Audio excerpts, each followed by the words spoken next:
Dapatkan koleksi buku karya Ustadz Dr. Ariful Bahri Hafizahullahu Ta'ala. Dan miliki segera buku ulama mazhab dan manhaj. يا أيها الذين آمنوا اتقوا الله وقولوا قولا سديدا يصلح لكم أعمالكم ويغفر لكم ذنوبكم ومن يطع الله ورسوله فقد فاز فوزا عظيما أما بعد فإن أصدق الحديث كتاب الله وخير الهدي هدي محمد صلى الله عليه وسلم وشر الأمور محدثاتها فإن كل محدثة بدعة وكل بدعة ضلالة. Ikhwatul Islam, saudara kaum muslimin, para tetamu Allah rahimani wa rahimakumullah.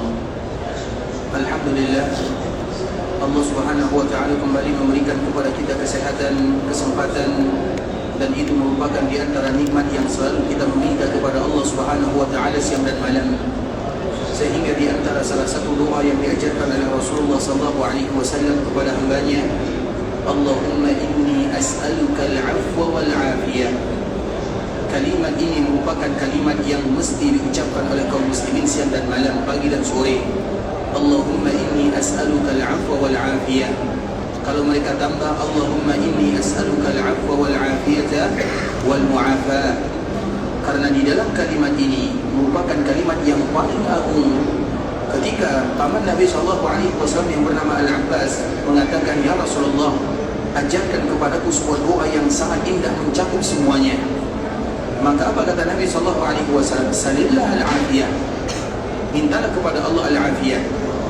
Kemudian setelahnya Al-Abbas kembali bertanya, "Ya Rasulullah, ajarkan kepadaku doa yang mencakup semuanya." Apa kata Nabi? "Ya Abbas, ya amma Rasulillah, salillah al-afiyah." Wahai Abbas, wahai paman Nabi. Artinya untuk menekankan bahawa ini merupakan di antara doa yang paling mulia. Sehingga apabila itu merupakan doa yang paling mulia, maka tidak wajar kalau sekiranya kaum muslimin melupakan kalimat tersebut dikala mereka berada di pagi hari dan dikala mereka berada di sore hari. Allahumma inni as'aluka al-'afwa wal-'afiyata wal-mu'afat. Kemudian salawat berikan salam semoga senantiasa tercurahkan buat junjungan alam Nabi kita yang mulia, uswah dan qudwah kita bersama Muhammad bin Abdullah sallallahu alaihi wasallam. Rasulullah sallallahu alaihi wasallam memiliki hak yang wajib ditunaikan oleh kaum muslimin, dan banyak sekali kewajiban kita kepada Nabi sallallahu alaihi wasallam. Kewajiban kita kepada Nabi sallallahu alaihi wasallam adalah mencintai Nabi melebihi dari segala-galanya, menjaga Nabi sallallahu alaihi wasallam, memuliakan Nabi sallallahu alaihi wasallam, menghormati Nabi sallallahu alaihi wasallam.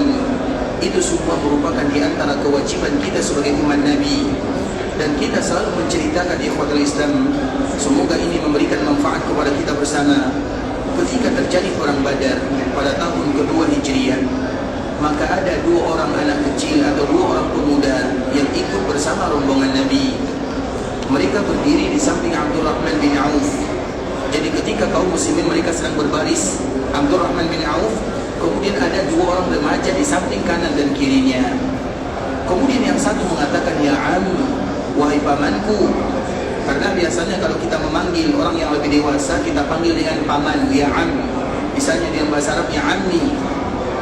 Kemudian ketika orang yang ada di kanan Abdurrahman mengatakan, "Ya Am, aina Abu Jahal?" Wahai pamanku, mana yang namanya Abu Jahal? Kemudian belum lagi Abdurrahman bin Auf selesai menjawabnya, yang di kiri, yang sebaya. Kemudian yang di kiri juga bertanya dengan pertanyaan yang sama, "Ya Am, mana yang namanya Abu Jahal?"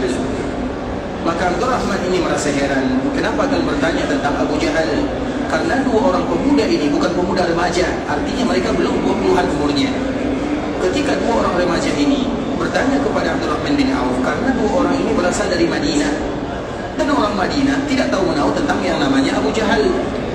Mereka tidak kenal dengan Abu Jahal, tapi mereka tahu siapa itu Abu Jahal. Abu Jahal itu adalah orang yang paling zalim kepada Nabi. Itu yang mereka tahu, tapi mereka tidak tahu mana dia. Sehingga orang ini bertanya, "Mana Abu Jahal?" Kemudian Abdurrahman bin Auf kembali bertanya kepada dua orang pemuda atau remaja ini, "Apa yang ingin kalian lakukan kepada Abu Jahal?" Apa kata dua orang pemuda tersebut? "Kami ingin mencarinya karena kami mendengar dia adalah yang selalu menyakiti Nabi sallallahu alaihi wasallam. Sebenarnya dua orang pemuda ini tidak ada urusannya dengan Abu Jahal, urusannya satu. Karena dia menyakiti Nabi sallallahu alaihi wasallam, maka dia juga merasa tersakiti. Begitulah kaum muslimin, ketika nabinya tersakiti, maka mereka akan merasa tersakiti. Itu adalah cinta kepada Nabi sallallahu alaihi wasallam. Menjaga Nabi, menghormati Nabi, menjunjung tinggi Nabi, itu semuanya adalah kewajiban kita kepada Nabi sallallahu alaihi wasallam. Kemudian setelah Abdul Rahman bin Auf menunjukkan itu yang namanya Abu Jahal, maka dua orang remaja ini, mereka tidak ada urusan dalam perang Badar. Mereka hanya ingin mencari Abu Jahal. Kemudian dikala perang berkecamuk, bertemu antara dua pasukan, yang mereka cari hanya Abu Jahal saja. Pada akhirnya mereka berlomba-lomba untuk membunuh Abu Jahal. Setelah Abu Jahal ini tewas, mereka lari kepada Nabi, selesai tugasnya. Lari kepada Nabi sallallahu alaihi wasallam, dan sampai mereka mengatakan, "Ya Rasulullah, aku yang membunuhnya." Yang satu lagi mengatakan, "Ya Rasulullah, aku yang membunuhnya." Mereka masih remaja. Maka Nabi sallallahu alaihi wasallam mengatakan, "Coba lihat mana pedang kalian." Diperlihatkan pedang mereka berdua. Kemudian Nabi mengatakan, "Kalian berdua telah membunuhnya." Tujuan mereka berdua hanya untuk membuat Nabi senang dengannya. Karena memang Nabi betul-betul disakiti dikala Nabi berada di Ka'bah Musyarrafah. Abu Jahal itu ikhwatul Islam, kalau kita baca riwayatnya, jahat sekali kepada Nabi sallallahu alaihi wasallam. Dan dia tidak memiliki alasan kenapa dia menentang Nabi, tidak ada, kecuali karena hasad saja. Tidak ada yang lain. Dia tahu Nabi adalah Nabi, dia tahu Rasul adalah Muhammad bin Abdullah, dia tahu semuanya. Satu-satunya alasan yang membuat dia menzalimi Nabi karena kalah saing, itu sahaja, sehingga dia menyakiti Nabi SAW. Kemudian di tangan siapa dia tewas? Di tangan dua orang pemuda yang berasal dari Ansar. Mereka tidak kenal dengan Abu Jahal, tapi mereka ingin mewujudkan cintanya kepada Nabi SAW. Kalau kita di zaman sekarang ini, Islam tidak demikian. Yang dituntut dari kita adalah bagaimana kita selalu mempelajari tentang Nabi. Bersama Nabi itu artinya mempelajari Nabi, membaca buku sejarah tentang Nabi. Itu maknanya kita akan selalu bersama Nabi SAW. Perjuangan kita tidak sama dengan perjuangan orang-orang terdahulu. Kecintaan kita kepada Nabi itu tidak seberat bagaimana kecintaan orang terdahulu kepada Nabi SAW. Maka di antara salah satu bentuk kecintaan kita kepada Nabi SAW adalah mempelajari tentang Nabi SAW, kemudian mempelajari tentang agama yang dibawa oleh Nabi, belajar tentang bagaimana kehidupan Nabi, dan salah satunya adalah bagaimana kita belajar melatih lisan dan lidah untuk selalu mengucapkan salam dan salawat kepada Nabi SAW. Itu semua merupakan bukti cinta kita kepada Rasulullah SAW. اللهم صل على محمد وعلى أهل بيته وعلى أزواجه وذريته كما صليت على إبراهيم وعلى آل إبراهيم إنك حميد مجيد. اللهم بارك على محمد وعلى أهل بيته وعلى أزواجه وذريته كما باركت على إبراهيم وعلى آل إبراهيم إنك حميد مجيد. Ikhwatul Islam, saudara kaum muslimin, para tetamu Allah rahimani wa rahimakumullah. Pada kesempatan kali ini kita akan kembali melanjutkan pembahasan, yaitu tentang Makkah dan Madinah. Karena ini merupakan di antara nikmat yang harus selalu kita ulang. Karena di antara bentuk kita bersyukur kepada Allah Subhanahu wa taala adalah dengan mengulang-ulang nikmat Allah Subhanahu wa taala. Allah Subhanahu wa taala menyebutkan, wa amma bi ni'mati rabbika fahaddits. Kalimat hadis itu ikhwatul Islam, itu ada syiddahnya. Karena kalimat hadis diambil dari bahasa haddasa, dan kalimat haddasa diambil dari kata-kata hadasa. Kemudian hadasa, karena di dalam kaidah bahasa Arab, hukum asalnya biasanya fi'il itu ikhwatul Islam, terutama fi'il sulasi. Namanya fi'il sulasi karena di dalam bahasa Arab itu ada yang namanya fi'il sulasi, rubai, khumasi, dan yang paling banyak adalah sudasi. Nah, salah satunya adalah fi'il sulasi. Fi'il sulasi itu artinya adalah fi'il atau bahasa yang terdiri dari 3 kata, seperti hadasa atau fa'ala. Kemudian di ikhwatul Islam, apabila bertambah 1 huruf di dalam kalimat bahasa Arab, maka bertambah pula maknanya. Itu kaidahnya. Seperti misalnya hadasa. Hadasa itu artinya bercerita. Kemudian dirubah menjadi haddasa. Artinya, apa artinya? Bukan bercerita lagi, tapi banyak bercerita. Nah, dari kalimat inilah Allah Subhanahu wa taala mengatakan fahaddits. Fahadis itu ikhwatul Islam artinya bukan bercerita, tapi perbanyaklah kalian menceritakan nikmat-nikmat yang Allah Subhanahu wa taala berikan kepada kalian. Artinya nikmat yang Allah berikan kepada kita diulang, diceritakan supaya kita bersyukur kepada Allah Subhanahu wa taala. Makanya kita mulai mengulang, ya Allah, dulu aku adalah seorang yang fakir, dulu aku adalah seorang yang yatim, dulu aku adalah orang yang susah. Disebutkan semuanya, disebutkan bagaimana keadaan kita terdahulu, kemudian disebutkan bagaimana nikmat Allah Subhanahu wa taala sebagaimana Allah menyebutkan kepada Nabi, alam yajidaka yatiman fa'awa wa wajadaka dhallan fahada wa wajadaka a'ilan. Disebutkan oleh Allah Subhanahu wa taala, wahai Muhammad, bukankah dulu kamu yatim? Bukankah kamu dulu tidak tahu apa-apa? Bukankah kamu dulu tidak punya harta? Allah berikan kepadamu naungan, Allah berikan kepadamu petunjuk, Allah berikan kepadamu kecukupan. Maka di akhir ayat Allah menyebutkan, wa amma bi ni'mati rabbika fahaddits. Maka selalulah kalian bercerita tentang nikmat Allah Subhanahu wa taala. Dan momen duduknya kita di sini di Masjid Nabawi adalah dalam rangka menceritakan nikmat-nikmat yang Allah Subhanahu wa taala hadiahkan kepada kita bersama. Dan salah satu nikmat yang terindah tersebut adalah ikhwatul Islam adalah keberadaan kita di kota Mekah, keberadaan kita di kota Madinah. Itu adalah hadiah terindah dari Allah Subhanahu wa taala kepada kita. Karena Mekah dan Madinah itu bonus dari Allah. Kenapa disebut dengan bonus dari Allah? Allah ingin memberikan hadiah secara percuma kepada kita bersama. Karena ketika kita berada di sini ikhwatul Islam, ibadah yang kita lakukan biasa-biasa saja. Artinya ibadahnya sama. Salat itu juga namanya. Quran yang kita baca, Quran yang sama. Doa yang kita panjatkan kepada Allah juga sama. Semua amal ibadah yang kita lakukan di sini juga amal ibadah yang kita lakukan di daerah kita masing-masing. Bagaimana bentuk Allah Subhanahu wa taala memberikan bonus? Apapun ibadah yang kita lakukan di sini tidak akan pernah sama nilainya. Salatnya itu juga tapi pahalanya tidak sama. Quran yang dibaca itu juga kalimatnya tapi pahalanya tidak sama. Semua yang dilakukan di daerah haram Makkah dan Madinah tidak akan pernah sama nilainya dikala kita melakukan di daerah yang lainnya. Sehingga itu merupakan di antara bonus dari Allah Subhanahu wa taala agar kita memperbanyak melakukan kebaikan di tanah haram Makkah dan Madinah. Kemudian ikhwatul Islam, Makkah pada kemarin atau pertemuan sebelumnya kita menyebutkan di antara salah satu nama Makkah Al-Musharrafah adalah Al-Atiqah. Di antara salah satu nama Ka'bah Al-Musharrafah adalah Al-Atiqah. Kemudian kita menjelaskan 3 alasan minimal, karena ada 5 alasannya, tapi kita hanya menyebutkan 3 alasan kenapa Ka'bah disebut dengan Al-Atiqah. Siapa yang masih ingat? Silakan. Kenapa Ka'bah disebut dengan Al-Atiqah? Baik, Al-Atiq itu artinya adalah yang terlama atau rumah tertua. Sehingga Ka'bah disebut dengan Al-Atiq karena dia adalah rumah yang pertama kali dijadikan untuk beribadah di dunia. Baik, yang kedua, kenapa disebut dengan Al-Atiq? Masih gitu ya Pak ya? Masya Allah, barakallah. Silakan. Pembebasan dari kezaliman, artinya siapapun yang melakukan kezaliman akan dihinakan oleh Allah di dunia dan di akhirat. Makanya disebut dengan Al-Atiq, Al-Itq. Al-Itqu itu artinya bebas, artinya dibebaskan dari orang-orang yang berbuat zalim. Baik, yang ketiga apa? Baik, di antara Al-Atiq diambil dari kata-kata Itqun, karena siapapun yang beribadah di Ka'bah Al-Musharrafah, maka di antara tujuannya Allah Subhanahu wa taala akan bebaskan dirinya dari api neraka. Artinya Allah akan ampunkan dosa-dosanya. Maka disebut dengan Al-Atiq. Barakallahu fikum. Bisa di Syakarallahu lakum ya. Baik. Sekarang kita sebutkan nama yang lain.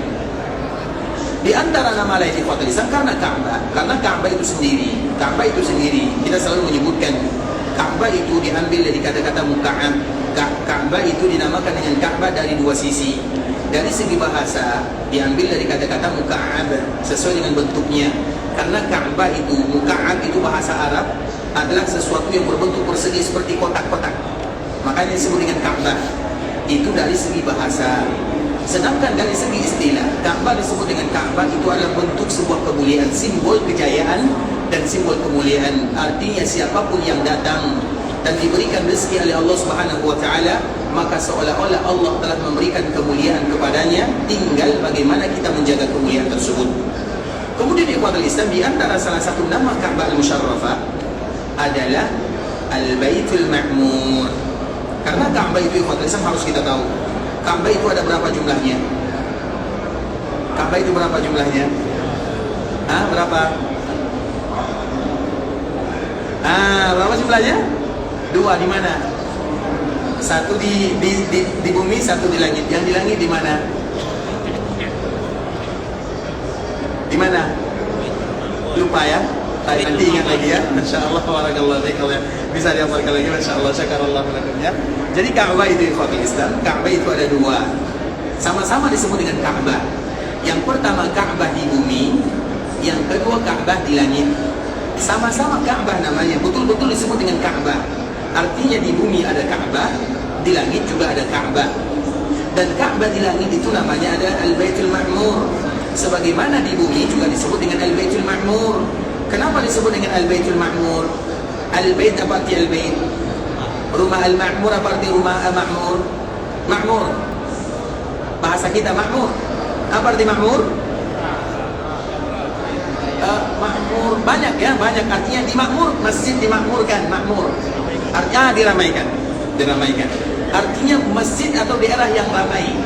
Makanya Makkah Madinah itu adalah daerah yang tidak akan pernah kosong untuk selama-lamanya, kecuali kalau sudah ada tanda-tanda hari kiamat besar. Baru daerah tersebut daerah yang akan tidak akan ada penghuninya. Madinah ini ikhwatul Islam sampai kiamat terjadi tidak akan pernah kosong untuk selama-lamanya.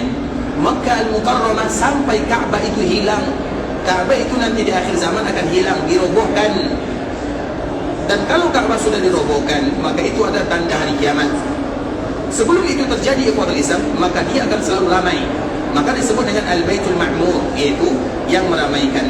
Makanya dikala kita berada di sini, kita harus selalu meramaikannya. Apa makna meramaikannya? Kita harus dianjurkan berlama-lama di dalamnya. Terkhusus dikala nanti kita berada di Makkah Al-Mukarramah. Makkah Al-Mukarramah itu ikhwatul Islam dianjurkan bagi kita tidak terlalu berjauh-jauh dengan Ka'bah Al-Musharrafah. Artinya itu adalah kiblat kaum muslimin. Kemudian dikala kita berada di sana bukan hanya untuk melakukan tawaf sahaja, tapi tawaf, karena tawaf itu tidak lama ikhwatul Islam, tapi bagaimana kita menghabiskan waktu bermohon kepada Allah, bermunajat kepada Allah Subhanahu wa taala dikala kita berada di dalamnya, maka disebut dengan Ka'bah Al-Baitul Ma'mur. Al-Baitul Ma'mur ini ikhwatul Islam, kalau di langit, bagaimana orang-orang yang ada di langit meramaikannya? Kalau Al-Baitul Ma'mur yang ada di langit itu ikhwatul Islam, satu hari ada di dalamnya 70.000. Artinya malaikat-malaikat Allah masuk ke dalamnya 70.000, dan yang masuk tidak akan pernah keluar lagi. Dan yang berikutnya akan selalu masuk. Coba bayangkan bagaimana ramainya. Begitu juga dikala kita berada di Ka'bah Al-Musharrafah. Ka'bah itu tidak akan pernah kosong, artinya akan selalu diramaikan karena hati manusia akan condong ke sana. Maka penamaannya sama, sehingga disebut dengan Al-Baitul Ma'mur. Dan Al-Baitul Ma'mur itu ikhwatul Islam yang ada di langit, itu senantiasa dijadikan sebagai tempat sandaran oleh Nabi Ibrahim alaihissalam. Nabi Ibrahim alaihissalam dia senantiasa menyandar di sana. Mengapa demikian? Karena dialah dulu yang membangun Ka'bah yang ada di bumi. Sehingga dikala dia sudah dipanggil oleh Allah Subhanahu wa taala, kemudian karena Al-Baitul Ma'mur itu berada di langit yang ketujuh. Al-Baitul Ma'mur itu disebutkan oleh Imam At-Tabrani atau disebutkan oleh Imam At-Tabari dan juga disebutkan oleh Imam Ibnu Katsir.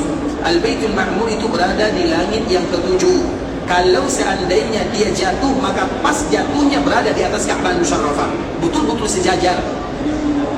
Dan yang ada di dalamnya malaikat apa yang mereka lakukan di Baitul Ma'mur? Sama, mereka juga beribadah di dalamnya, mereka juga tawaf di dalamnya. Jadi tawaf itu ikhwatul Islam di Ka'bah, karena tawaf itu hanya di Ka'bah, tidak boleh tawaf dimanapun. Apapun istilahnya tawaf tidak boleh dilakukan di tempat apapun kecuali Ka'bah. Baik itu Ka'bah di bumi atau Ka'bah yang ada di langit. Ka'bah di bumi jelas bagi kita bagaimana tawafnya. Ka'bah yang ada di langit, para malaikat juga tawaf di sana. Sebagaimana yang tadi kita nukilkan perkataan Imam Ibnu Katsir rahimahullah taala, yata'abbaduna wa yatufuna kama yatuful ard, kama yatufu ahlul ard fi ka'batihim. Apa kata Imam Ibnu Katsir rahimahullah? Mereka yang ada di sana, mereka akan beribadah kepada Allah Dan mereka akan tawaf di sana sebagaimana tawafnya penduduk bumi di Ka'bahnya. Artinya sama-sama disebut dengan Ka'bah, kemudian ibadah yang dilakukan sama-sama tawaf. Tawaf itu untuk mengagungkan Allah Subhanahu wa taala. Sehingga tawaf itu ikhwatul Islam disebutkan oleh Nabi sallallahu alaihi wasallam sama dengan salat. Tawaf itu sama dengan salat. Kebanyakan samanya itu sama, banyak samanya. Sehingga dikala kita tawaf ikhwatul Islam, ini mohon maaf ya, dikala kita tawaf, ingat baik-baik, dikala kita tawaf, bayangkan kalau kita sedang salat. Kalau kita sedang salat itu ikhwatul Islam, maka kita harus menjaga semuanya. Jaga keadaan, jaga wuduknya, jaga sucinya, jaga pandangannya, jaga lisannya. Dan yang terpenting jangan kita mengganggu saudara dengan suara. Bisa dipahami? Di Ka'bah itu ikhwatul Islam bukan berlomba-lomba mengangkat suara di sana, tapi berlomba-lomba menghayati kekuasaan Allah Subhanahu wa taala. Makanya kenapa di Ka'bah kita tidak boleh berteriak-teriak di sana? Tidak boleh ikhwatul Islam. Karena tawaf itu sama dengan salat. Kalau ada orang salat teriak-teriak gimana? Apa hukumnya? Karena salat Ka'bah atau tawaf itu sama dengan salat, disamakan oleh Nabi sallallahu alaihi wasallam. Makanya kita selalu ceritakan di ikhwatul Islam, kita ulang lagi ceritanya tentang masalah salat tarawih. Salat tarawih itu artinya salat santai ya. Karena tarawih itu tidak boleh kita bergegas, harus santai. Makanya dianjurkan bagi kita salat tarawih itu sesuai dengan keadaan masing-masing. Yang penting bagaimana kita santai melakukannya. Kalau kita berlomba salat tarawih, berarti itu bukan salat tarawih namanya. Karena salat tarawih itu artinya santai, artinya bacanya santai. Makanya lebih banyak misalnya kalau kita lelah istirahat dulu, kalau perlu bawa minuman, bawa makanan, tidak menjadi masalah. Yang penting kita santai di dalam beribadah kepada Allah Azza wa Jalla.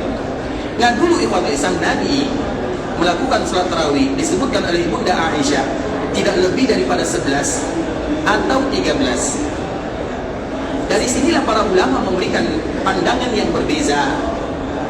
Ibunda Aisyah mengatakan salat malam Nabi, baik itu di bulan Ramadan ataupun di dalam Ramadan, itu 13 atau 11.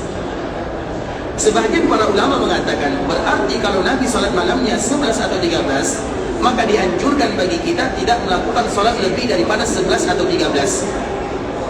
Kemudian kenapa harus 11 dan 13? Yang berbeza itu adalah witirnya. Kalau 11 berarti witir Nabi 3. Kalau 13 berarti witir Nabi 5. Itu yang membezakannya.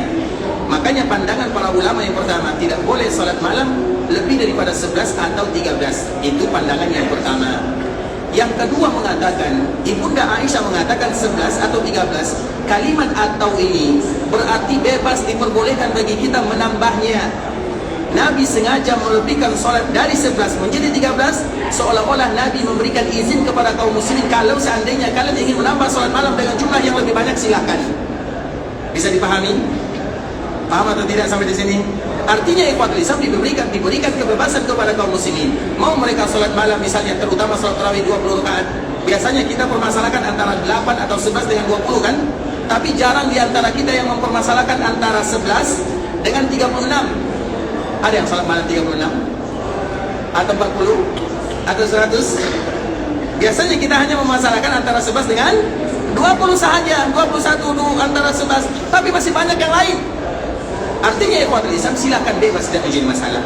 Yang terpenting jangan kita berlomba-lomba cepat selesai, itu sahaja. Mau misalnya kita 11 silakan tapi santai. Mau misalnya 21 atau 23 juga tidak menjadi masalah, yang penting santai. Carilah salat yang kita tenang dan santai di dalamnya. Nah, ikhwatul Islam, di antara salah satu perbezaannya adalah penduduk Mekah dengan Madinah. Penduduk Mekah, mereka salatnya 11 atau 8 kemudian ditambah dengan witir. Hanya saja karena biasanya ini hukum asal salat tarawih. Kalau kita salat 2 rakaat, karena salat malam itu 2 sebagaimana hadis Nabi sallallahu alaihi wasallam yang dibawakan oleh Imam Ibnu Hajar Al-Asqalani, salatul laili masna masna.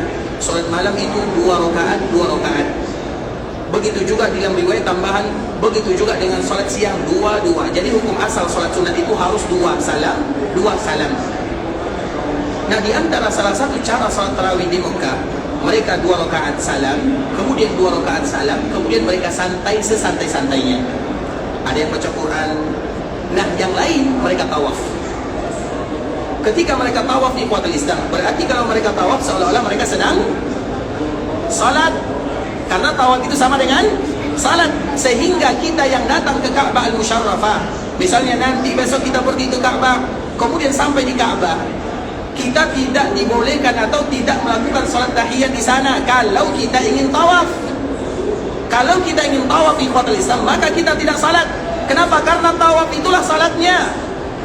Tapi kalau kita tidak tawaf, maka tetap kita melakukan salat.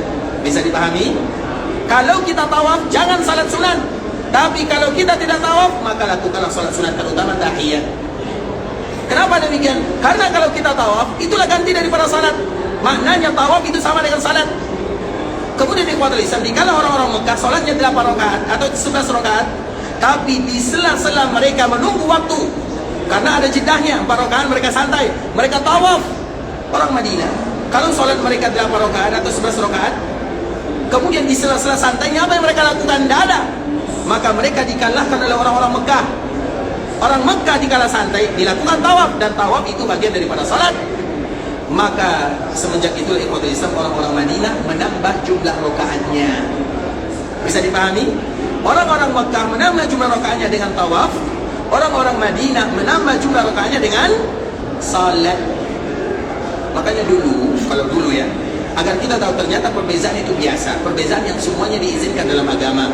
Sebelum corona ikhwatul Islam, sebelum terjadi wabah yang melanda dunia, maka salatnya di sini 20-23.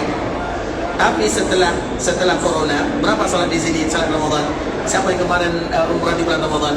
Yang setelah corona, berapa salat? Berapa rakaat sini salatnya Pak? 5 salam. Berapa? 5 salam. Berarti 5 salam itu berapa? 10 itu tarawihnya, belum lagi witirnya. Berarti berapa rakaat? 13. Bisa dipahami ya? Artinya itu perkara yang biasa. Jangan kita pernah mempermasalahkan masalah ini. Yang salatnya 11 silakan, yang 13 juga tidak menjadi masalah, yang 19 silakan, yang 36 juga tidak menjadi masalah, yang 41 silakan, yang 100 juga tidak menjadi masalah. Bisa dipahami? Nah, kita kembalikan kepada pembahasan kita ikhwatul Islam. Tujuan kita menyebutkan ini agar kita mengetahui bahwa tawaf itu disamakan oleh Nabi dengan salat. Sehingga dikala kita tawaf, sebagaimana kita salat itu biasanya apa yang terkandung di dalam salat? Yang terkandung di dalam salat itu diantara salah satu yang paling penting itu adalah tumaknina. Apa arti tumaknina? Apa arti tumaknina? Tumaknina itu tenang, nyaman. Begitu juga dikala kita tawaf. Dikala tawaf itu ikhwatul Islam, kita khusyuk, kita menghayati, kita berdoa kepada Allah. Tenang, nyaman. Kalau kita berteriak-teriak di sana, berarti kita akan mengganggu saudara kaum muslimin yang lainnya. Makanya ikhwatul Islam, kalau masalah salat, misalnya kita sedang salat, kemudian ada saudara kita baca Quran. Orang yang baca Quran ini, boleh tidak dia mengangkat suaranya? Kenapa tidak boleh? Untuk menghormati orang yang sedang salat. Kalau seandainya nanti kita berlomba-lomba teriak di sana, maka kita akan mengganggu kaum muslimin yang sedang beribadah kepada Allah Azza wa Jalla. Makanya dikala kita berada di Ka'bah, terutama dikala kita tawaf, maka ciptakanlah ketenangan dan tumakninah. Kemudian berdoalah kepada Allah. Berdoa itu kepada Islam, tidak usah pakai buku. Misalnya kita ada buku, misalnya buku panduan ibadah umrah atau ibadah haji. Kalau kita sudah tawaf, simpan bukunya. Kenapa disimpan kepada Islam? Karena kalau kita baca buku sedang tawaf, apa yang terjadi? Apa yang terjadi? Hilang konsentrasinya. Pertanyaan kita sudah putaran keberapa? Pasti itu saja pertanyaan kita. Tidak ada lagi kekhusyukannya. Karena momen tawaf itu adalah momen kita berdoa, membaca Quran apa yang kita hafal. Makanya momen tawaf itu berdoa kepada Allah. Mana yang lebih bagus, berdoa dengan baca buku atau berdoa dengan apa yang kita hafal? Mana yang lebih khusyuk biasanya? Kalau berdoa dengan baca buku ikhwatul Islam, kita sibuk dengan kalimatnya, apa maknanya, apa barisnya, itu saja habis waktu kita gara-gara itu. Tapi kalau kita berdoa ikhwatul Islam, makanya Umar, siapapun yang sampai di Ka'bah Al-Musyarrafah dan mereka melakukan tawaf, kalau seandainya mereka tidak tahu doa kecuali satu saja, maka cukup bagi mereka. Salah satunya adalah Rabbana Atina. Makanya diriwayatkan dari Umar bin Khattab radhiyallahu ta'ala 7 putaran tawaf Rabbana Atina yang beliau baca selalu. Selama 7 putaran itu yang dia baca. Tapi dalam dikhusyukkan karena berdoa, kemudian kita menghayati maknanya sambil melihat Ka'bah Al-Musyarrafah yang begitu indah, yang disebut dengan kemuliaan, simbol kemuliaan dari Allah Azza wa Jalla. Maka itu akan membuat kita khusyuk di dalam berdoa kepada Allah. Itulah yang kita inginkan. Makanya ikhwatul Islam, ini anjuran bagi kita bersama dikala kita berada di Ka'bah Al-Musyarrafah, terutama dikala kita tawaf. Dan tawaf itu ada dua. Yang pertama tawaf di sekeliling Ka'bah Al-Musyarrafah, dan yang kedua tawaf di antara Safa dan Marwah. Sama-sama tawaf namanya. Bisa dipahami? Tawaf itu ikhwatul Islam ada dua. Yang pertama tawaf di Ka'bah, dan yang kedua sa'i. Sa'i itu nama lainnya adalah tawaf. Nah, dua keadaan ini, maka jagalah suara, berdoa kepada Allah sesuai dengan apa yang kita hafal. Karena dengan kita menjaga suara ikhwatul Islam, kita berdoa kepada Allah zat yang maha dekat. Makanya Allah menyebutkan wa idza sa'alaka ibadi anni fa inni qarib. Jadi dulu para sahabat mereka bersama Nabi sallallahu alaihi wasallam. Kemudian dikala mereka bersama Nabi, mereka mengangkat suaranya. Mengangkat suara itu berzikir kepada Allah Azza wa Jalla, bukan yang lain. Kemudian apa kata Nabi sallallahu alaihi wasallam? Irba'u ala anfusikum. Sayangi diri kalian. Karena biasanya kalau kita mengangkat suara, kita kuatnya cuma 5 menit. Atau angkat 10 menit. Kemudian berikutnya hilang suaranya. Malas lagi kita berdoa kepada Allah. Makanya Nabi mengatakan irba'u ala anfusikum. Hendaklah kalian sayangi diri kalian. Sesungguhnya kalian tidak berdoa kepada zat yang jauh, dan juga kalian tidak berdoa kepada zat yang tuli.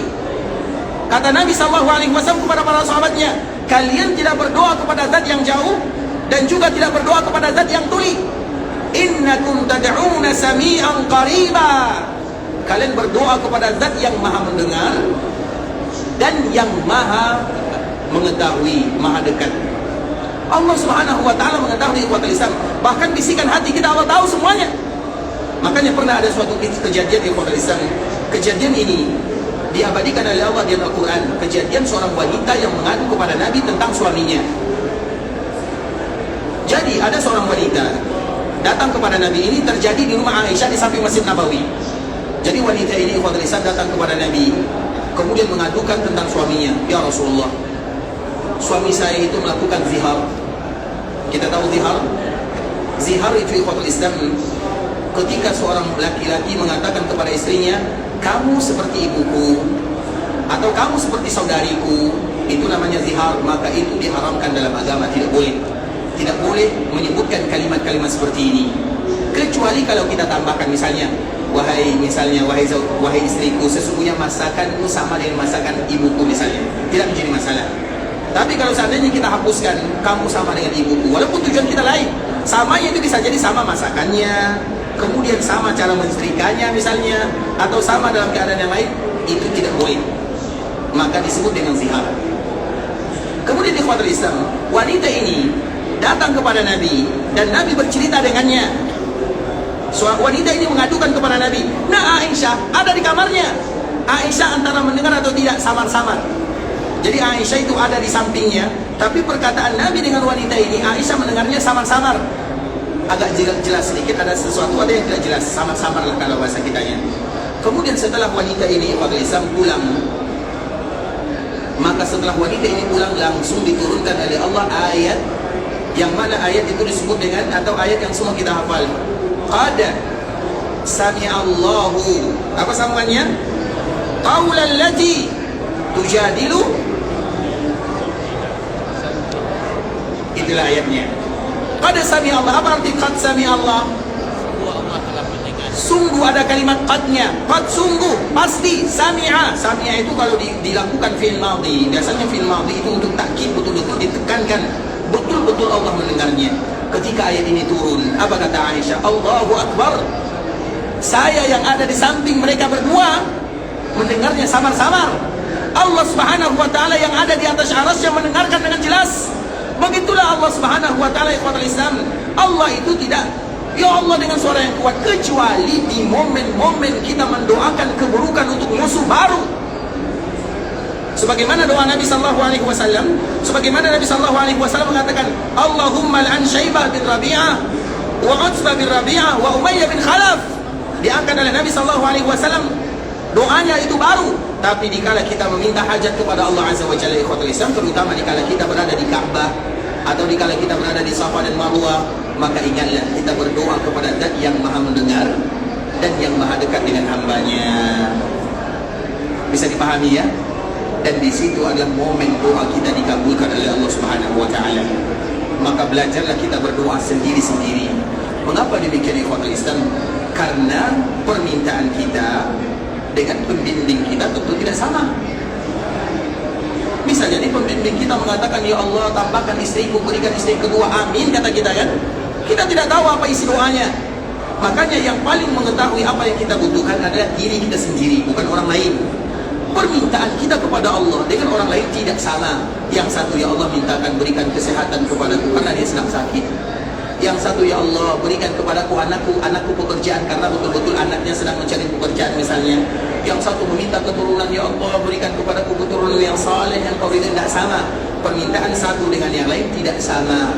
Dan kita harus tahu ikhwatul Islam, bahasa apapun yang kita ucapkan dalam berdoa maka Allah memahaminya.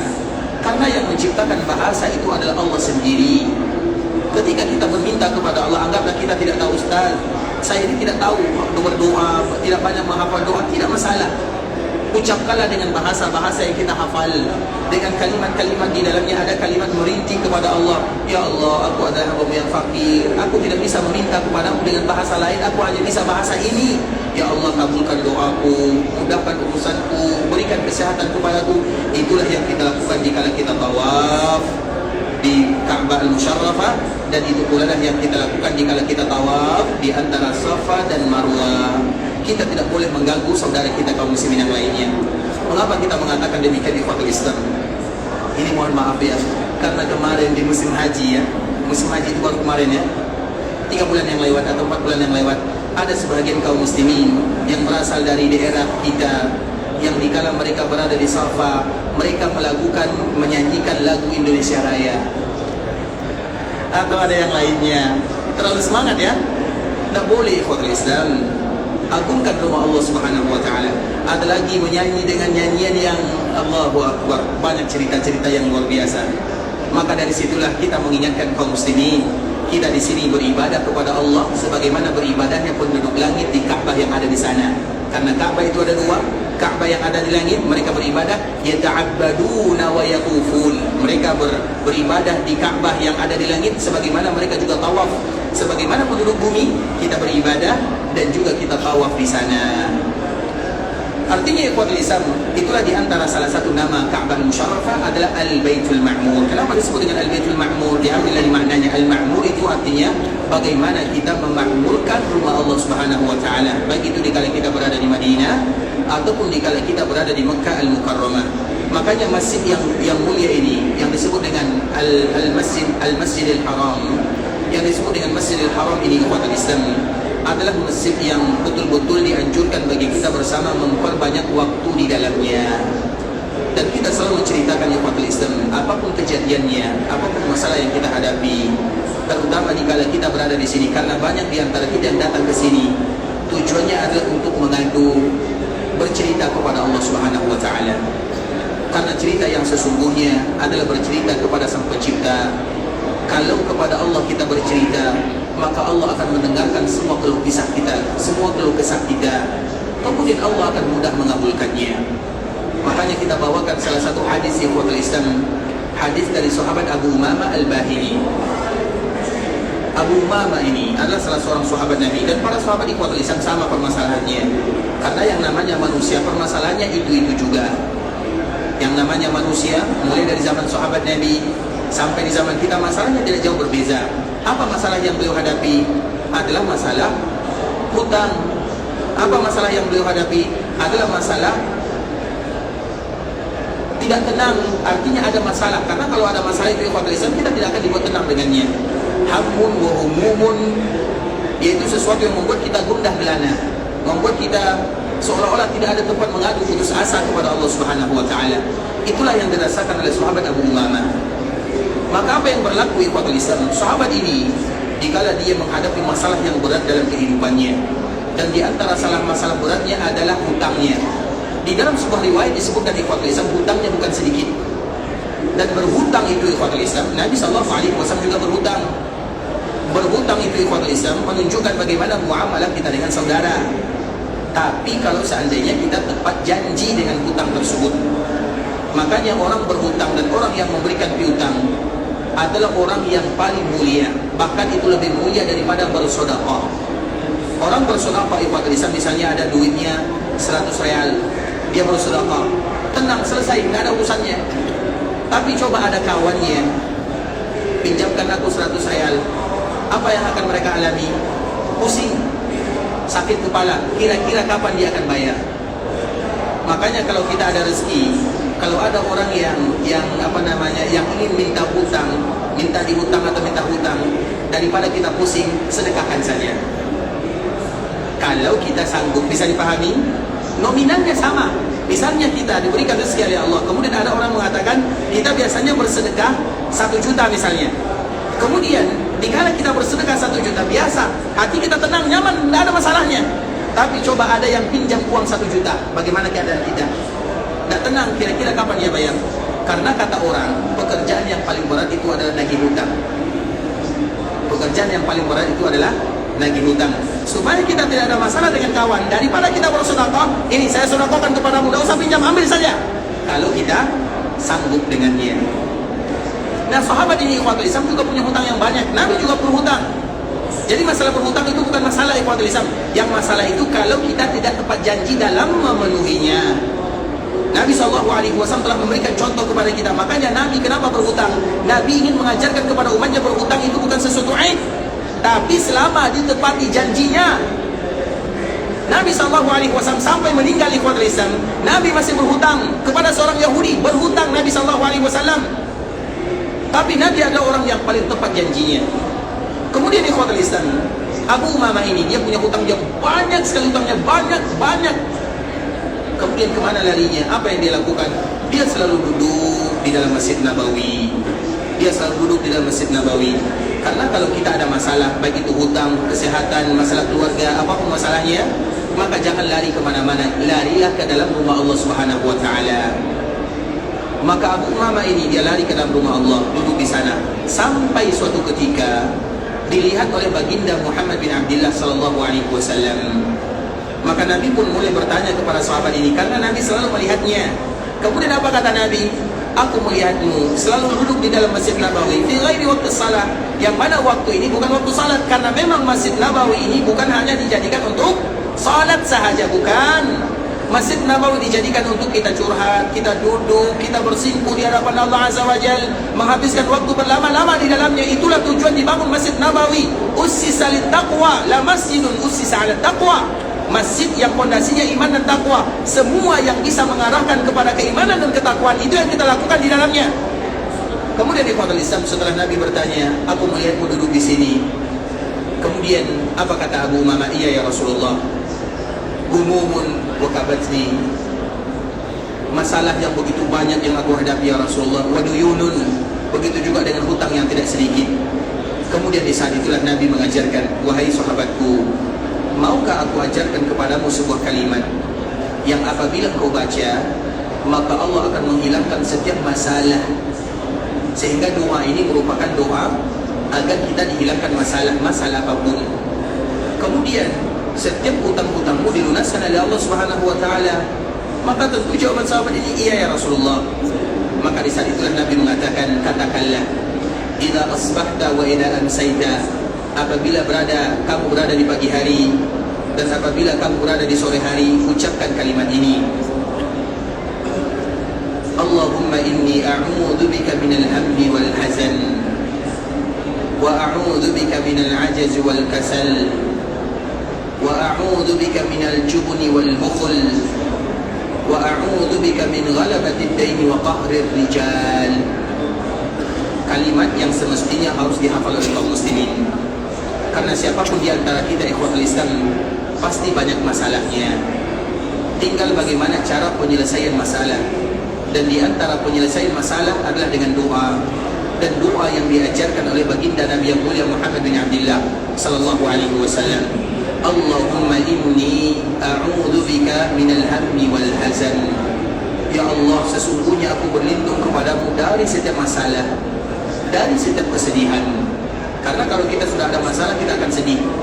Kalau kita sedih, maka syaitan akan datang. Kalau syaitan akan datang, maka di sanalah kita mengeluarkan kata-kata yang tidak bagus. wa a'udzubika minal ajzi wal kasal. Ya Allah, sesungguhnya aku berlindung kepadamu dari sifat lemah. Karena biasanya kalau ada orang masalah, misalnya hilang anaknya, meninggal, kemudian berpisah dengan keluarganya, pasti dia merasa lemas, pasti dia merasa lemah, tidak tahu apa yang harus dia lakukan. Maka disitulah ikhwatul Islam, kita berlindung kepada Allah dari kalimat ini atau dari masalah ini. Kemudian al-kasal, biasanya seseorang yang ada masalah, mereka sudah menyandar saja, sudah mulai putus asa, tidak mau lagi berusaha. Maka kita berlindung kepada Allah dari kalimat tersebut. Wa a'udzubika minal juburi wal bukhul. Biasanya orang ada masalah, maka mereka akan menjadi pengecut, maka mereka akan menjadi bakhil. Maka kita berlindung kepada Allah dari hal-hal tersebut. Wa a'udzubika min ghalabatid daini wa qahri rijal. Karena biasanya kalau orang sudah berhutang, maka dia akan ketakutan. Misalnya bertemu dengan orang yang tadi dia pinjam duit, maka dia akan mencari jalan yang lain. Pokoknya dia tidak mau bertemu. Makanya kita berdoa kepada Allah dengan kalimat-kalimat yang diajarkan oleh Nabi sallallahu alaihi wasallam. Semestinya bagi kaum muslimin untuk mengucapkannya pagi dan sore. Allahumma inni a'udzubika minal hammi wal hazan wa a'udzubika minal ajzi wal kasal wa a'udzubika minal jubni wal bukhul wa a'udzubika min ghalabatid daini wa qahrir rijal. Sudah hafal doanya? Sudah hafal? Kalau belum hafal, dicatat atau direkam atau cari sendiri nanti di internet. Dan yang paling mudah kita mencarinya ikhwatul Islam, nanti kita tulis doa zikir pagi dan sore. Di dalamnya ada kalimat ini. Karena inilah wirid kita yang sesungguhnya. Wirid kita tidak jauh-jauh. Wirid kita semua doa yang diajarkan oleh baginda Nabi sallallahu alaihi wasallam. Bukan dari fulan, bukan dari alat. Nabi sudah meninggalkan kita dalam keadaan sempurna agama ini, terutama masalah doa ikhwatul Islam. Maka kita ulang lagi ikhwatul Islam. Allahumma inni a'udzubika minal hammi wal hazan wa a'udzubika minal jubni wal bukhul wa a'udzubika minal ajzi wal kasal minal jubni wal bukhul wa a'udzubika min ghalabatid daini wa qahri rijal. Nah, kita kembalikan kepada sahabat Abu Umamah. Apa kata Abu Umamah? Faqultuhunna, aku pun mengucapkan doa yang diajarkan oleh Nabi sallallahu alaihi wasallam. Apa yang terjadi ikhwatul Islam? Faqultuhunna fa adhaballahu hammi wa qada daini. Itu keutamaannya. Ketika aku mengucapkan doa ini 3 kali di pagi hari, 3 kali di sore hari, maka Allah hilangkan semua masalah yang aku hadapi. Semua kita ada masalah. Jika kita ada masalah apapun, masalah keuangan, masalah keluarga, masalah ekonomi, kita lari ke rumah Allah, cari masjid, kemudian kita ucapkan kalimat ini sebagaimana diucapkan oleh sahabat Abu Umamah. Faqultuhunna fa adhaballahu hammi wa qada daini. Ketika aku mengucapkan dan selalu aku ulang dan aku ulang, Allah hilangkan semua masalahku dan Allah lunaskan semua hutang-hutangku. Dan betapa banyak di antara kita yang ada masalah, dan betapa banyak pula di antara kita yang terlilit oleh hutang. Maka ingatlah kalimat yang diajarkan oleh baginda Rasulullah sallallahu alaihi wasallam. Artinya ikhwatul Islam, kita ingin menyampaikan tujuannya setiap kaum muslimin dikala mereka ada masalah, maka larilah ke rumah Allah azza wajalla. Dan salah satunya adalah Masjid Haram Makkah dan Madinah. Sehingga kita selalu menyampaikan bagi kita yang ada di sini, perbanyaklah waktu kita berada di dalam masjid. Bagi kita yang ada di Madinah, perbanyaklah waktu kita yang ada di dalam masjid. Bagi kita yang ada di Mekah, perbanyaklah waktu kita yang ada, atau waktu yang ada perbanyaklah di dalam masjid. Kalau bisa kita beriktikaf di dalamnya. Kalau kita bisa setiap kali kita berada di dalamnya, maka niatkan kepada Allah untuk beriktikaf. Karena iktikaf itu terbagi 2. Ada iktikaf yang muqayyad, ada iktikaf yang mutlak. Iktikaf muqayyad itu ikhwatul Islam adalah iktikaf di waktu-waktu tertentu. Misalnya tadi kita masuk maghrib misalnya jam 5, sebelum maghrib kita masuk ke Masjid Nabawi jam 5, kemudian sampai kita menunggu azan, kemudian dari maghrib sampai isya kita duduk di sini, kemudian nanti kita akan melakukan salat isya. Maka niatkanlah, ya Allah, sesungguhnya aku berniat untuk beriktikaf di dalam Masjid Nabawi. Begitu juga nanti misalnya kita bangun jam 2 atau misalnya bangun jam 3, kemudian kita datang ke Masjid Nabawi, tujuannya melaksanakan salat tahajud, berdoa kepada Allah, menunggu waktu subuh. Kemudian setelah subuh mungkin ada di antara kita yang menunggu waktu syuruk. Maka setiap kali kita masuk ke dalam Masjid Nabawi, niatkanlah beriktikaf. Iktikaf itu artinya adalah al-muqsu. Al-muqsu itu artinya berdiam. Berapa lama kita harus berdiam tergantung kepada kita. Walaupun itu hanya setengah jam, tapi niatkanlah iktikaf sehingga kita membawa pulang pahala yang banyak sekali. Makanya nanti ikhwatul Islam, selama kita berada di tanah haram Makkah dan Madinah, karena waktu kita lama di dalam Masjid Haram dan Masjid Nabawi, maka niatkanlah selalu untuk beriktikaf kepada Allah Subhanahu wa taala. Itu disebut dengan iktikaf mutlak. Mutlak itu bebas. Sedangkan iktikaf muqayyad itu adalah iktikaf yang dilakukan oleh kaum muslimin di bulan Ramadan. Sedangkan iktikaf kita sekarang ini disebut dengan iktikaf mutlak, artinya bebas sesuai dengan waktu yang Allah berikan kepada kita bersama. Oleh karenanya ikhwatul Islam, kita kembalikan lagi kepada pembahasan bahwa di antara salah satu yang dilakukan oleh kaum muslimin di kala mereka berada di Masjid Nabawi adalah memperbanyak waktu di sini. Perbanyaklah waktu di dalam Masjid Nabawi untuk beribadah kepada Allah Subhanahu wa taala sebagaimana kita memperbanyak waktu di dalam Masjidil Haram. Kemudian ikhwatul Islam, ketika kita berada di Masjid Nabawi dan ketika kita berada di kota Madinah, kemarin kita telah menjelaskan bahwa salah satu yang harus kita dahulukan adalah bagaimana kita sabar di dalamnya. Dan kita juga telah menjelaskan bahwa kesabaran itu ada 3 macam. Sabar dalam, coba silakan Pak. Baik, yang pertama, sabar dalam melakukan ketaatan. Yang kedua, sabar dalam kemaksiatan. Sabar dalam kemaksiatan atau meninggalkan kemaksiatan. Baik, sabar dalam meninggalkan kemaksiatan.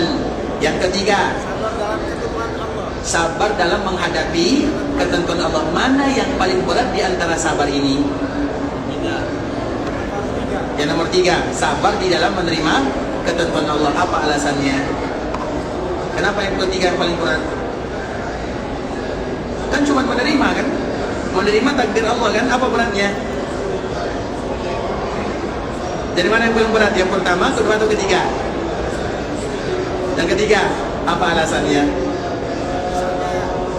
Mana yang lebih berat? Bapak melakukan sholat tahajud atau bapak menerima rezeki 10 juta? Mana yang paling berat? Tahajud. Berarti berat melakukan, menerima duit 10 juta kan takdir kan? Ya atau tidak? Mana yang paling berat? Yang pertama, yang kedua atau ketiga? Yang kedua, sudah mulai berubah fatwa ya. Silakan. Masya Allah, barakallahu. Semoga bermanfaat Pak ya. Sabar ini ikhwatul Islam. Sabar melakukan kebaikan. Sabar di dalam meninggalkan kemaksiatan. Dan sabar di dalam menerima ketentuan Allah Subhanahu wa taala. Mana yang paling berat di antara ketiga ini? Yang paling berat itu ikhwatul Islam ketiga-tiganya. Tapi yang paling berat itu tergantung. Ada orang ikhwatul Islam, dia kalau berpuasa, sedekah, sholat malam itu mudah sekali baginya. Tapi sulit baginya untuk meninggalkan, untuk tidak menceritakan aib orang. Sulit sekali. Berarti bagi dia lebih mudah melakukan kebaikan daripada meninggalkan kemaksiatan. Ada orang berat baginya melakukan salat, berat baginya melakukan puasa, tapi kalau untuk meninggalkan dosa mudah saja. Berarti bagi dia lebih mudah, lebih berat meninggalkan dosa. Ada orang yang ikhwatul Islam mudah baginya melakukan ketaatan, mudah pula baginya melakukan meninggalkan kemaksiatan, tapi berat baginya menerima ketentuan, terutama ketentuan atau takdir yang tidak dia inginkan. Jadi mana yang paling berat di ikhwatul Islam itu tergantung kepada keadaan kita masing-masing. Tidak bisa kita mengatakan yang pertama atau kedua atau yang ketiga. Terlepas daripada itu semua, itu disebut dengan sabar. Sabar itu artinya ikhwatul Islam menahan diri. Menahan diri untuk sabar beribadah, menahan diri untuk sabar meninggalkan dosa, menahan diri untuk sabar menerima ketentuan Allah Subhanahu wa taala, semuanya disebut dengan sabar. Nah, salah satunya adalah sabar di kala kita berada di kota Madinah. Ketika kita berada di kota Madinah, ikhwatul Islam, ketiga-tiganya harus kita kumpulkan. Sabar dalam melakukan kebaikan, sabar kita duduk di dalam masjid, sabar kita berdoa, sabar kita baca Quran, semuanya sabar dalam melakukan kebaikan. Sabar kita kadang-kadang ada sebagian kita ikhwatul Islam, kalau selama dia melakukan ibadah umrah, tidurnya satu hari kadang-kadang hanya 1 jam saja. Kadang ada yang tidurnya cuma 2 jam saja. Tidur di hotelnya cuma 2 jam, tapi di masjidnya 5 jam. Artinya ikhwatul Islam, ada di antara kita yang coba bayangkan, kita kalau melakukan seperti ini tidak akan sanggup kita melakukan dikala kita berada di kampung halaman. Kekuatan kita selama kita berada di tanah haram ini seolah-olah diberikan kekuatan oleh Allah Azza wa Jalla. kuat kita beribadah, kuat kita bangun malam, kuat kita tidak tidur, semuanya seolah-olah Allah Subhanahu wa taala berikan kemudahan kepada kita untuk beribadah selama kita berada di sini. Maka sabarlah di dalam kemudahan tersebut. Sabarlah di dalam memanfaatkannya. Kemudian ikhwatul Islam, sabar dalam meninggalkan dosa. Berdosa atau melakukan dosa dimanapun dianjurkan bagi kita meninggalkannya. Apalagi dikala kita berada di tanah haram. Makkah, Madinah adalah tanah haram. Apapun bentuk dosanya, yang kecil ataupun yang besar, maka tinggalkan semuanya. Sabar kita tidak meninggalkannya. Tidak menceritakan orang, tidak melihat aib orang, terutama dikala kita safar. Safar itu ikhwatul Islam, biasanya kita berombongan. Biasanya kita dengan tetangga misalnya akur-akur saja. Namun setelah kita pulang dari melaksanakan ibadah umrah, kita akan tahu bagaimana sifat tetangga kita tersebut. Oh, ternyata dia itu pelit. Oh, ternyata dia itu misalnya jarang mandi misalnya. Oh, ternyata itu dia seperti ini, seperti itu misalnya. Disitulah kita butuh kesabaran di ikhwatul Islam. Karena dikala kita safar, kita tahu bagaimana keadaan saudara kita. Mulai dari kita berangkat sampai kita pulang, kita selalu bersama. Bersama di dalam hotel, bersama makannya. Oh, ternyata dia sudah suka-suka simpan makan misalnya di kamarnya misalnya. Maka di saat itulah kita sabar untuk menutup mulut. Jangan ceritakan aib saudara. Makanya Rasulullah SAW pernah menyebutkan di ikhwatul Islam tentang masalah kaidah riba ya. Kita semuanya tahu riba. Siapa di antara kita yang tahu riba yang paling berat? Siapa yang paling tahu riba yang paling berat? Riba yang paling dahsyat. Riba itu ikhwatul Islam dosanya dahsyat. Riba itu memiliki pintu yang sangat banyak. Dan dosa yang paling ringan, dosa yang paling ringan adalah seperti orang yang berzina dengan ibu kandungnya. Itu dosa yang paling ringan. Makanya kita jauh dari riba. Riba itu banyak pintunya. Tapi ada riba yang paling riba. Apa itu riba yang paling riba? Wa arbar riba. Riba yang paling riba, istitalatul rajul fi irdi akhi. Riba yang paling riba adalah ketika seseorang tidak bisa menahan lisannya untuk menceritakan aib dan kehormatan saudaranya. Itulah riba yang paling riba. Terutama kita akan mendapatkan di sini ikhwatul Islam, karena kita sama-sama. Kalau kita sudah sama-sama, kita tahu semuanya. Oh, ternyata dia seperti ini sifatnya. Oh, ternyata dia seperti ini. Disitulah kita harus menahan semuanya. Bisa dipahami ya? Makanya safar itu, kalau kita ingin mengetahui sifat orang, misalnya kita ingin menilai orang itu baik atau tidak, bagaimana cara menilainya? Dinilai dari 3 perkara. Yang pertama, kita lihat dikala dia safar bersama kita. Kalau orang safar akan ketahuan perilaku aslinya. Kemudian yang kedua, dikala kita bertetangga dengannya, karena antara satu tetangga dengan tetangga yang lainnya akan mengetahuinya. Kemudian yang ketiga, kita bermuamalah dengan dinar dan dirham bersamanya. Apabila kita berhasil menentukan yang 3 ini, kemudian dia berhasil, dialah orang yang baik sesungguhnya. Kalau dia gagal dalam 3 ini, berarti dia kurang baik dalam masalah itu. Karena dikala kita ingin menyebutkan orang lain, misalnya kita bertanya, oh kira-kira bagaimana orang itu, apakah orang itu baik atau tidak? Bagaimana cara menentukan baik atau tidak? Dilihat dari 3 ini. Dari safar, tetangga, kemudian bermuamalah dengan uang. Karena di sini merupakan ujian. Nah, sekarang kita semuanya safar. Maka dikala kita safar ikhwatul Islam, pulang kita dari sini, jangan pernah membuka apapun rahasia yang buruk antara kita dengan saudara, apapun yang terjadi. Dan itu adalah sabar di dalam tidak menceritakan saudara kita. Kemudian sabar yang ketiga adalah sabar di dalam menerima ketentuan Allah Azza wa Jalla. Karena dikala kita beribadah di tanah haram Makkah Madinah, tentunya banyak perkara-perkara yang kita hadapi yang tidak sesuai dengan keinginan. Maka wujudkanlah sifat sabar tersebut, terutama dikala kita berada di tanah haram. Dan itu merupakan di antara nasihat kita bersama ikhwat Islam. Selama kita berada di sini, maka yang harus kita kedepankan adalah kesabaran. Sabar dalam melakukan ketaatan, sabar dalam meninggalkan dosa, dan sabar dalam menerima ketentuan dan keputusan Allah Subhanahu wa taala. Dan semoga Allah Subhanahu wa taala menjadikan kita orang-orang yang sabar karena Allah Subhanahu wa taala. Ikhwatul Islam, saudara kaum muslimin, para tetamu Allah rahimani wa rahimakumullah. Sampai di sini pembahasan yang bisa kami jelaskan.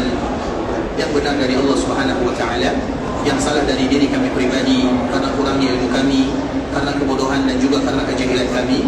Kami mohon dimaafkan kalau ada kata-kata yang salah, kalimat-kalimat yang kurang bagus, bahasa-bahasa yang kurang tepat, penyampaian yang kurang berkenan. Kami mohon dimaafkan.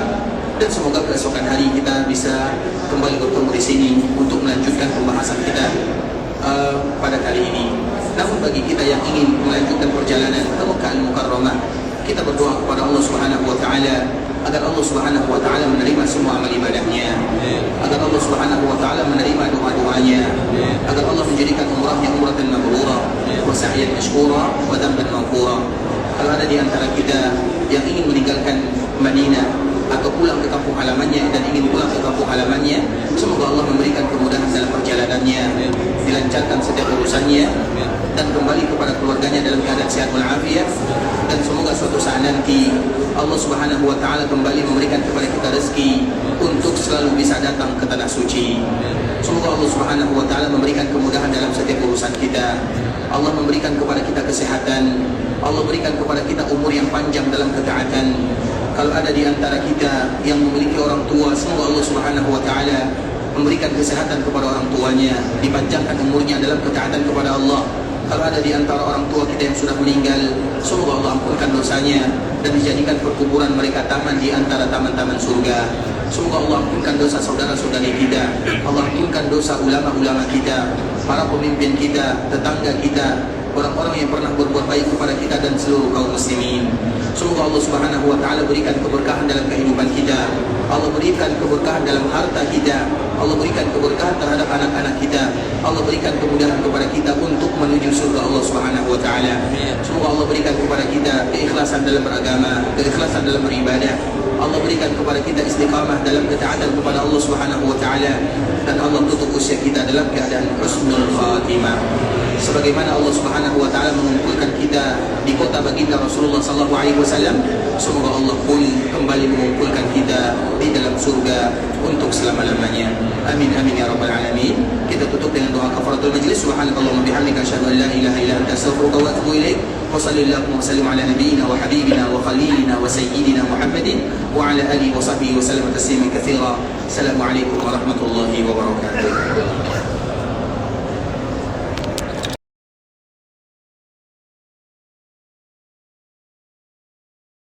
يا عبادي الذين أسرفوا على